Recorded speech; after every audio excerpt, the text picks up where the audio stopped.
जगन्नाथ जी के फटे वस्त्रों के पीछे छुपा था एक भक्तिन का अद्भुत प्रेम। पूरी धाम में एक अद्भुत घटना घटी। हर रोज की तरह जैसे ही सुबह मंदिर के कपाट खोले गए, पुजारियों ने देखा कि भगवान जगन्नाथ के वस्त्र फटे हुए हैं। सिर्फ वस्त्र ही नहीं, उन पर कांटों के निशान और धूल मिट्टी भी लगी हुई थी। सभी अचंभित थे। ऐसा बार बार होने लगा। तब एक दिन पुजारियों ने हाथ जोड़कर भगवान से विनम्र प्रार्थना की, प्रभु, आपके वस्त्र रोज कैसे फट जाते हैं? ये कांटे और धूल आपके शरीर पर कैसे लग जाती है? तब भगवान मुस्कुराए और बोले, पुरी में एक माली रहता है।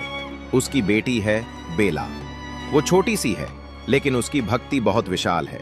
उसने कहीं से गीत गोविंद सीख लिया है। जब वो बाग में बैंगन तोड़ने जाती है, तब उसी समय वो गीत गोविंद गाते हुए गली से गुजरती है। उसकी आवाज में ऐसा माधुर्य है कि मैं खुद को रोक नहीं पाता। मैं उसके पीछे पीछे चला जाता हूँ, उसी पगडंडी पर जहाँ कांटे हैं, मिट्टी है, धूल है। मुझे कुछ नहीं दिखता। मैं बस उसकी भक्ति में डूबा रहता हूँ और इसी में मेरे वस्त्र फट जाते हैं। पुजारी भाव विभोर हो गए। उन्होंने खोजबीन करके बेला को मंदिर बुलाया और निवेदन किया, बेला, तुम मंदिर में बैठकर प्रभु के सामने गीत गोविंद गाया करो। बेला ने संकोच के साथ मंदिर में भजन गाना शुरू किया। जैसे ही उसके स्वर गूंजे, प्रभु जगन्नाथ की मूर्ति हिलने लगी। उनकी आंखें बंद थीं और चेहरे पर भक्ति का गहरा भाव।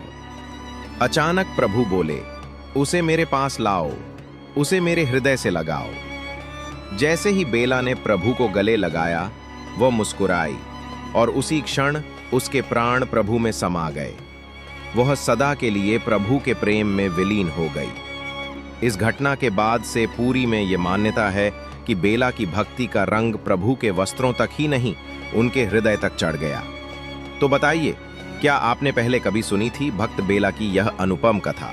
हमें कमेंट में जरूर लिखिए। जय जगन्नाथ।